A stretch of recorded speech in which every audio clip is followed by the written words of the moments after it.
Eu sempre fui comediante, sou humorista, né? E o convite surgiu de uma forma bem legal, viu, Zé? E eu fazia stand-up comedy, né? Faço stand-up comedy, né? E até então a Record FM, a rádio, me convidou para fazer uma entrevista, né?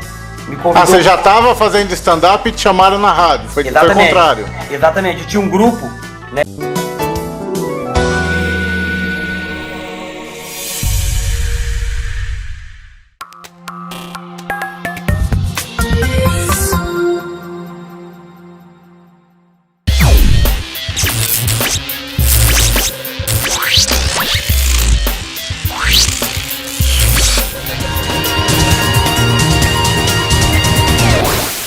E de repente vi, era o Zé Mário que saía do armário.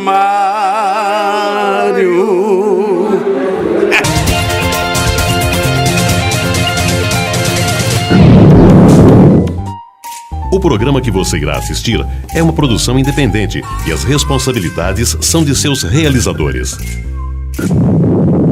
Zé Mário, programa Zé Mário, na internet e na TV. Programa Zé Mário, assista na internet e na TV. Com 7 letras, Guilherme e... Dupla sertaneja que eu entrevistei no programa 12. Acesse esse link, veja os programas e saiba a resposta.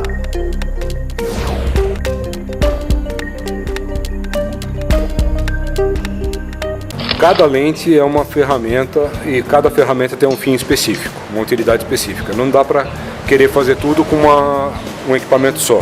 Fazer e depois você tenta achar um equipamento para viabilizar o que você quer, né? É para você comprar o equipamento correto, é bom que você saiba exatamente onde você quer chegar. Ser pobre é gravar música do rádio FM no celular só para usar de toque. Dizem que aquele que distribui flores antes perfuma as próprias mãos. Dicas gerais: nunca quebre os ovos diretamente na receita, na mistureba que você está fazendo. Sempre que pega um copo, um recipiente, quebre ele lá. Se estiver em ordem, daí sim você despeja na receita. Participe, mande suas sugestões nesse link. Ser pobre é, dizem que, provérbios e o que mais você tiver. Se você conseguir enfiar um negócio no buraquinho, tá valendo, pode usar. Olha, no buraquinho da agulha, se passar, vai. E outra que é o retrozinho, ou o cone que vai por cima da máquina. Qual que é a regra da linha que vai de baixo lá? Porque ela aparece ou não aparece na costura, depende do ponto, como que é isso? Linha comum, linha de pesponto, linha não é tudo igual, não é só o fiozinho. O que que muda na variação da linha pra gente saber além da cor? Toda vez que eu entristecia, eu entrava na internet, assistia o Zé Mário, a tristeza ia embora. Zé Mário, www.zemario.com.br. Vem com a gente. Gente, lembra do Guilherme? Ele é fotógrafo, ele faz no artístico casamentos, conhece um monte de coisa de fotografia, teoria da fotografia, fotógrafo profissional e também tem experiência. Então estou sugando um pouquinho dele para a gente entender um pouquinho desse vasto mundo. As bolas de sinuca não tem nada a ver, estão só decorando a mesa. Mas do vasto mundo que tem, que a gente pode falar da fotografia. Na matéria passada a gente estava falando do celular, da briga que teoricamente teria entre celular e máquina fotográfica, que acabou vendo que os dois acabam sendo iguais, né? Eu acho que são complementares, eles se ajudam, se auxiliam. Eu acho que é muito interessante para você, por exemplo, aqui, se nós não tivéssemos uma rede eu estou com um problema na conexão. Eu posso usar meu celular como um roteador. E eu posso usar a minha máquina no Wi-Fi usando o celular para atingir a rede. Um acaba complementando o outro. São equipamentos que se auxiliam. As pessoas estão preocupadas se isso aqui vai acabar com a máquina fotográfica. Só se isso aqui tiver uma qualidade compatível. E quando tiver, eu mesmo vou migrar para o celular, com certeza. Eu queria lembrar um detalhe que muita gente se esquece. A gente está falando de equipamento. Só que independente do celular, de estar numa Nikon, de estar numa Xing Ling, de qualquer máquina, você tem que lembrar o seguinte, e o toque artístico, né? Porque, que nem você é fotógrafo, você bate foto há 20, sei lá quantos anos, que eu não vou nem entrar aí para não falar a idade dele, Mas você tem um olhar fotográfico. Então, independente se eu te der o celular, vamos fazer uma brincadeira, a gente pode fazer. Ele sai com o celular e eu saio com uma Nikon com 50 mil lentes, ele vai fazer uma foto 1000 vezes melhor do que eu batendo 1 milhão de fotos. Por quê? Porque você tem um olhar, você olha, a foto não é só o equipamento, né? É o ponto de vista, o jeito de pegar, é o ângulo, tem um monte de coisas, uma composição, né? Porque o cara compra a máquina, sai batendo, não é só isso. Você tem que pensar o que você vai querer fazer e depois você tenta achar um equipamento para viabilizar o que você quer, né? Até para você comprar o equipamento correto, é bom que você saiba exatamente onde você quer chegar. Você vai fotografar paisagens, flores, animais, são coisas distintas. Eu vou fotografar still life, vou fotografar produtos, eu vou fotografar bola de sinuca. Qual é a máquina certa, a lente certa, a luz certa para fotografar bola de sinuca? Não são as mesmas de fotografar pássaros, de fotografar paisagem. Não é o mesmo equipamento. Então, para você comprar um equipamento adequado, é bom que você saiba, em primeiro lugar, qual é o objetivo o que você quer fotografar, onde você quer chegar. Que nem, por exemplo, eu puxei aqui. Essa daqui é uma lente, chama 70-300 lá. Ela pega longe. Só que ela é pesada. Você vai colocar isso daqui na máquina, pra você carregar isso daqui é um trambolhão. Daí se o cara comprar para bater foto da minha filha para festinha de coisinha, não tem condição, né? Mas produz fotografias excelentes. Produz, mas é inviável para você carregar onde você quiser. Não, essa é uma lente até bastante... Se essa é a leve, gente, não quero nem ver a pesada. Essa é uma lente razoavelmente leve. Quer ver? Abre ela aí, só roda aí que eu tô com outra mão segurando o gato.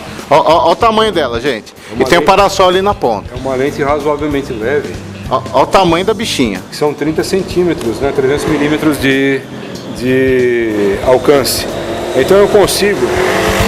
Olha a moto, vai lá. Eu consigo pegar desde coisas próximas até buscar algo que está distante. Por exemplo, o passarinho. Né? Um pássaro, um detalhe numa árvore, uma fruta. Quero fotografar uma maçã, né? Uma manga na árvore. Tá aí a lente própria para isso.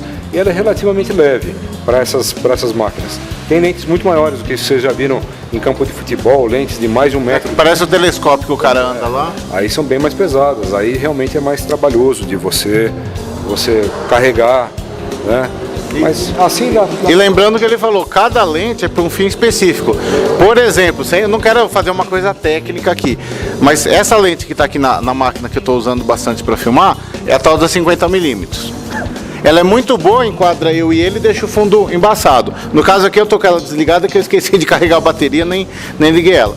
Só que se eu quiser pegar ela para bater foto de evento, de alguma coisa, ela não dá o zoom. O que eu vou ter que fazer? Eu vou ter que ir correndo para frente ou para trás. Então você tem, de acordo com a lente, a limitação que você tá, né? Saber, conhecer. Cada lente é uma ferramenta e cada ferramenta tem um fim específico, uma utilidade específica. Não dá para querer fazer tudo com um equipamento só, não tem jeito. Não existe uma lente que faz tudo. Existem as mais versáteis. Que pega desde que incorpora essa.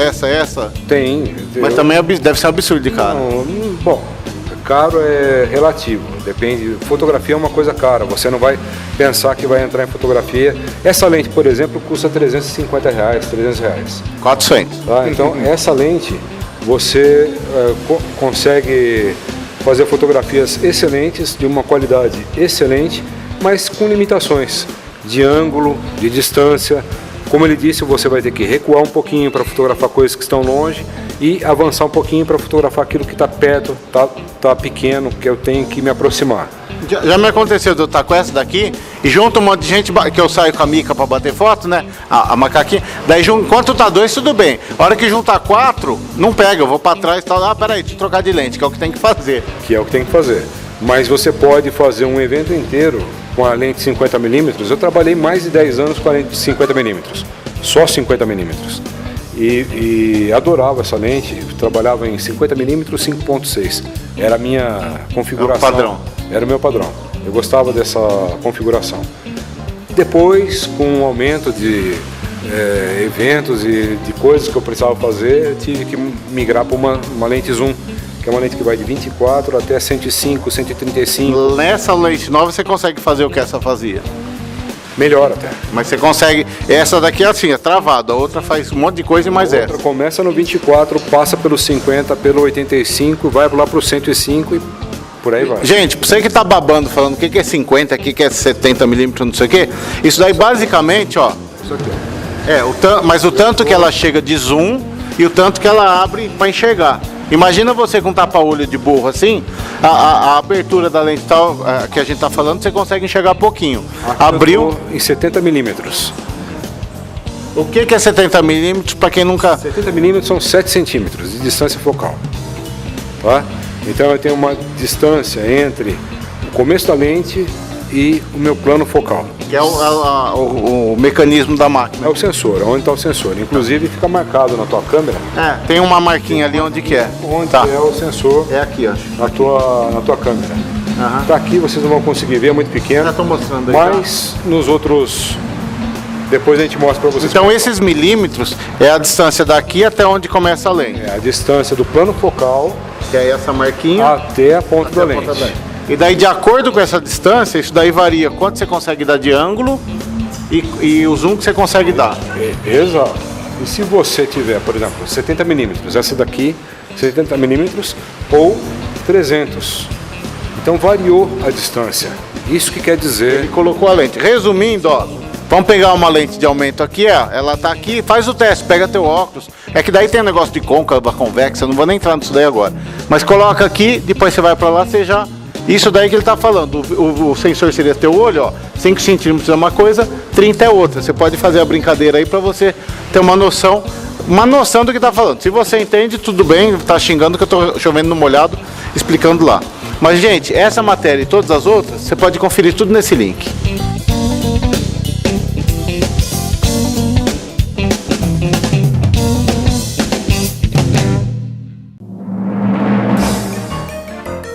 Com 7 letras, Guilherme e...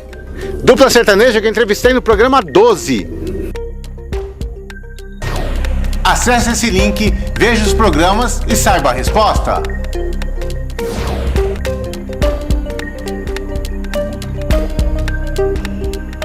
Gente, se gostar do vídeo, curta, comente e compartilhe. Eu sempre fui comediante, sou humorista, né? E o convite surgiu de uma forma bem legal, viu, Zé? E eu fazia stand-up comedy, né? Faço stand-up comedy, né? E até então a Record FM, a rádio, me convidou para fazer uma entrevista, né? Me convidou... você já estava fazendo stand-up e te chamaram na rádio, foi o contrário. Exatamente, eu tinha um grupo, né? A casa di Irene si canta, si ride, c'è gente che viene, c'è gente che va. A casa di Irene bottiglie di vino, a casa di Irene o Zé Mairo sta lá.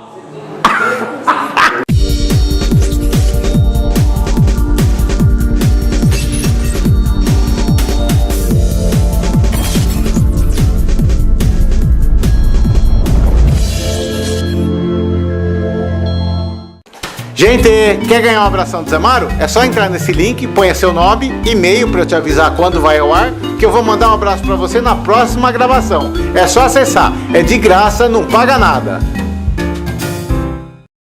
Gente, lembra da Taluna? Papo de costura, máquina de costura, essas coisas? Se não lembra, nesse link tem essa matéria, as anteriores e todas as outras que a gente vai fazer. Inclusive, uma super matéria de uns 20 minutos e tanto, eu não lembro agora quanto tempo certinho, que eu fiz desvendando, falando um monte de coisa de bordado. Lá a gente fez fez um bordadinho, fez costura, fez um monte de coisa que você pode conferir nesse link. E continuando com a Vera aqui, Vera, deixa eu te perguntar o seguinte, a máquina de costura, todas elas, a gente tem uma linha que vai em cima e uma linha que coloca embaixo lá no negócio. Exatamente, uma que vai na bobina e a outra que é o retrozinho ou o cone que vai por cima da máquina. Qual que é a regra da linha que vai de baixo lá? Porque ela aparece ou não aparece na costura, depende do ponto, como que é isso? Não, uma fica embaixo mostrando e a outra aparece em cima. Na verdade, a de baixo ela vai aparecer em cima e a de cima aparece embaixo, né? Elas ficam se ajuntando. Não, mas se eu for costurar um pano azul, eu vi que tem gente que deixa a linha de baixo branca e só a linha de cima coloca azul. O branco não aparece? Não aparece. Não, pode ficar sossegado que ele só vai amarrar o de cima, então ele não vai aparecer. Só se o cara quiser costurar invertido, alguma coisa assim. Uma coisa assim. Aí você pode pôr também todas as cores iguais, não tem problema nenhum. Isso não vai aparecer não. Mas a princípio, quem pegar uma máquina de costura, que nunca pegou, que eu tô falando que é a dúvida iniciante, que foi um dos comentários que vem no vídeo, a de baixo você não precisa ficar trocando toda hora, só vai trocar de cima. Exatamente, depende do tecido também. O que a pessoa vai trabalhar no patchwork, por exemplo, você pode usar só branco, porque o que você vai usar é só em cima, porque ele tem mais uma camada de um tecido. Em roupas mesmo, a pessoa usa a mesma cor, tanto em cima quanto embaixo, né? Porque você vai fabricar a roupa, você tem que ficar tudo igualzinho, é diferente. Então, depende do que a pessoa vai fazer. Num bordado, por exemplo, você pode pôr só branco embaixo e em cima você coloca colorido. E tanto que embaixo nas linhas, as que vão nas bobinas são linhas comuns. E em cima você pode mudar para de bordar, você pode mudar para de pesponto, mas embaixo na linha da bobina é sempre linha comum mesmo. E você falou um detalhe interessante, linha comum, linha de pesponto, linha não é tudo igual, não é só o fiozinho. O que muda na variação da linha pra gente saber além da cor? A linha comum que eu digo é 100% poliéster, misturada poliéster com essa que a gente encontra normal aí. Exatamente, são linhas comuns que você pode usar em cima e embaixo. Tem gente que no patchwork quer dar um efeito especial, quer colocar uma linha mais grossa ou então uma linha mais brilhante, que é o caso da de bordar. E a linha de pesponto é uma linha mais grossa. Então o que acontece? Ela aparece mais, fica um ponto assim, bonito aparecendo. Então a pessoa quer usar, mas isso usa em cima, não na bobina. A bobina é sempre linha comum porque ela é mais fina.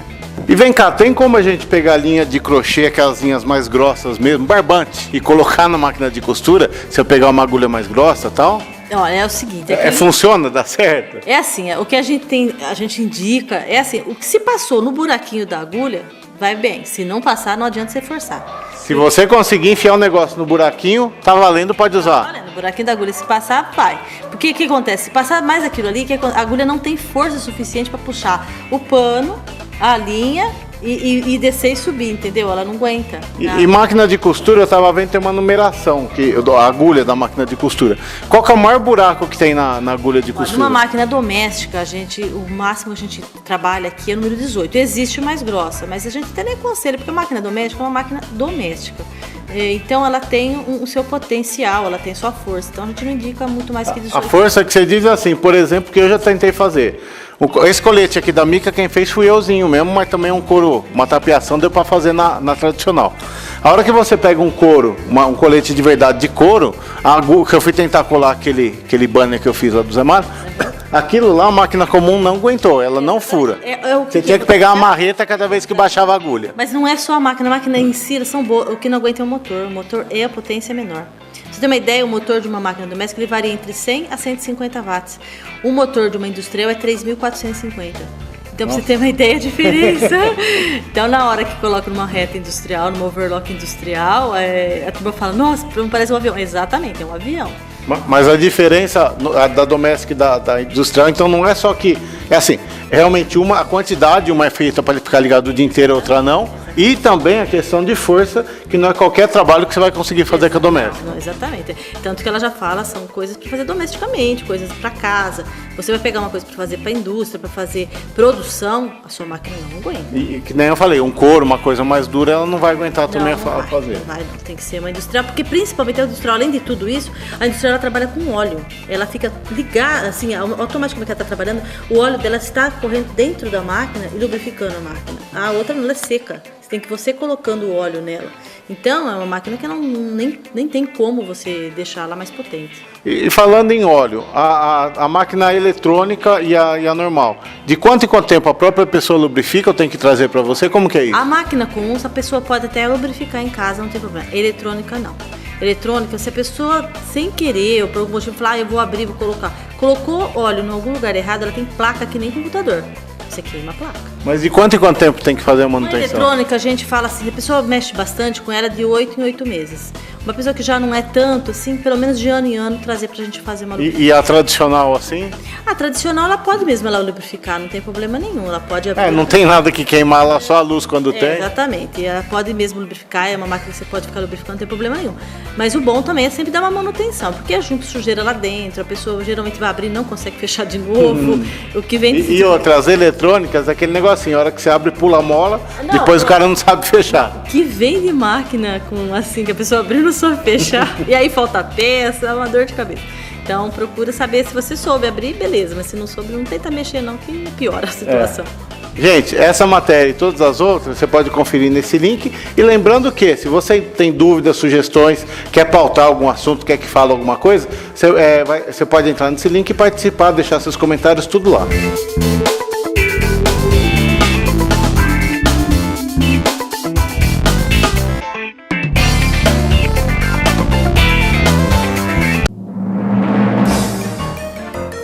Com 7 letras, Guilherme e... Dupla sertaneja que eu entrevistei no programa 12. Acesse esse link, veja os programas e saiba a resposta.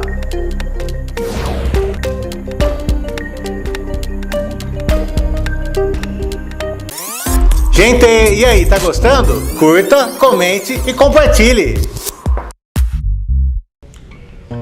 Presta atenção, amigo, presta atenção, meu caro. Assista sempre que puder, o meu amigo Zé Mário.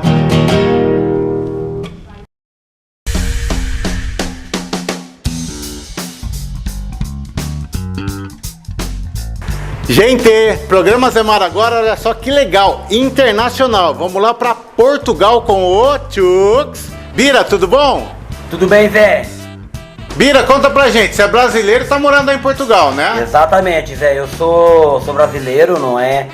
Eu sou da cidade de Araçatuba, Zé, do interior de São Paulo. E o que você foi fazer aí? Foi parar aí como, assim? Zé, é uma longa história, viu? É mesmo uma longa história como é que eu vim parar aqui em Portugal, que já faz 15 anos, Zé. Agora dia 18 de fevereiro de 2015, faz 15 anos, vai fazer 15 anos que eu tô aqui em Portugal. E o tempo que você morava aqui no Brasil, você fazia o que já? Você já era radialista ou não? Não. Nunca trabalhei em rádio, mas sempre tive o rádio como paixão, né? Tem alguns amigos meus que são locutores em Araçatuba, né? Mas nunca trabalhei em rádio, né? Eu ia no rádio, né, lá com os meus colegas, mas nunca trabalhei em rádio, entende, Zé? Aqui em Portugal que surgiu essa oportunidade. Ah, você saiu daqui e foi pra Portugal tentar a vida aí, foi isso? Exatamente, como eu tô aqui há 15 anos, fiz de tudo aqui, viu, Zé? Fiz de tudo, assim, entre aspas, né? Foi garçom, limpou banheiro, essas coisas é básica que todo mundo estrangeiro faz, né? Exatamente, tudo isso que o imigrante faz, né? Está sujeito, né? Como é óbvio, né? E Bira, eu falei, mas não expliquei quem é você. Hoje você é um dos locutores lá da Record, lá não, aí, né? Da Record FM Lisboa, que você tá, né? Exatamente. Faz 3 anos já que eu tô aqui na rádio Record FM de Lisboa, não é? E eu faço stand-up comedy, Zé. Né? Eu sempre fui comediante, sou humorista, né? E o convite surgiu de uma forma bem legal, viu, Zé? E eu fazia stand-up comedy, né? Faço stand-up comedy, né? E até então a Record FM, a rádio, me convidou para fazer uma entrevista, né? Você já estava fazendo stand-up e te chamaram na rádio, foi o contrário. Exatamente, eu tinha um grupo, né? Eu tinha um grupo de comédia que chamava Reis da Comédia, aqui em Portugal, de Lisboa, né? Até que convidaram, né? Nos convidaram para fazer essa entrevista. E eles gostaram, Zé. Eles gostaram da entrevista, até que surgiu o convite de ficar na rádio, né? Para fazer um programa e pronto. Como eu adoro rádio, porque rádio é uma paixão, né? Sempre gostei de rádio e aceitei.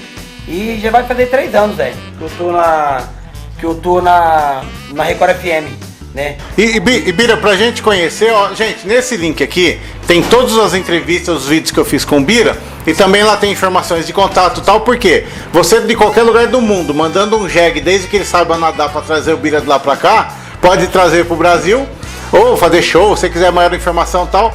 E nesse link também tem um vídeo que é que eu falo, né? Record FM, mas não é só no FM. Dá pra escutar pela internet, lá dá pra ver a câmera do estúdio, que é o que eu vejo vocês direto. E tudo isso daí, né? Exatamente, lá nós temos uma webcam, né? Que nos foca dentro do estúdio. E dá pra seguir através do www.recordfm.com. Se mudou, eu deixei nesse link aqui, daí tá o certo. É até legal porque rádio normalmente você tá acostumado a escutar a pessoa, escutar a sua voz. Você quer ver quem é quem lá tal, você já entra lá, já vê se o cara tá coçando a cabeça. Dá pra ver tudo que eles estão fazendo, né? E outra, Zé, que nem na rádio eu tenho um personagem, né? Eu não faço o Bira, né? Na rádio eu tenho um personagem que chama Zé da Crise, né? é parecido com o Mendigo aí no Brasil. Até então, o Mendigo, deixa eu mandar um abraço para o Mendigo, para o Carlinhos, grande comediante, grande humorista, né? E é parecido com ele, entendeu? E é um personagem que marcou muito aqui em Lisboa, viu Zé? Mas quem nasceu primeiro? O teu daí ou daqui? Já tinha o daqui? Ou tem inspiração? Já tinha o Mendigo, né? Já tinha o Mendigo e até então eu tô gravando uns vídeos para tentar chegar no Mendigo, não é? Pra gente tentar fazer uma interação legal, o Zé da Crise e o Mendigo, porque ambos os personagens são iguais, entende, Zé? E só que você também é internacional, ele ficaria aqui no Brasil e você poderia ver o que tem em Portugal, fica até de ideia o que tiver, né? Exatamente, Zé, exatamente, porque o personagem Zé da Crise, ele é um personagem assim, ele focou muito no... Porque o Zé da Crise, ele acha que ele é rico, que ele não gosta nada de pobre, né? Nada daquilo que é vulgar ele não gosta, mas ele é um vulgar, ele é pobre, ele, entendeu? É muito engraçado. E na rádio você faz como o Zé da Crise, você entra lá como o Zé da Crise. Exatamente, como o Zé da Crise, ou seja, o Bira não existe, né? O Bira é só mesmo fora da rádio, como eu faço espetáculo, eu faço stand-up comedy, né? Às vezes eu já cheguei a fazer shows usando alguns dos meus personagens, porque além de eu ter o Zé da Crise, eu tenho outro personagem que chama Juca que te fura, né? O Juca que te fura e o Godofredo, né? E você usa tudo no teu show lá, seus esses personagens. Não, gente, só dá um pause aqui, só um pouquinho, Bira. Sim. Vamos só dar um pause nessa matéria. Nesse link aqui vai ter essa entrevista. A anterior não tem porque só tem essa entrevista aqui. Mas todas as futuras que eu tiver com o Bira, você vai ver nos próximos programas e a gente continua com esse assunto. Zé Maro, você não vale nada, mas eu gosto de você. Tudo que eu queria era assistir você. Zé Maro, você não vale nada, mas eu gosto de você. Tudo que eu queria era assistir você.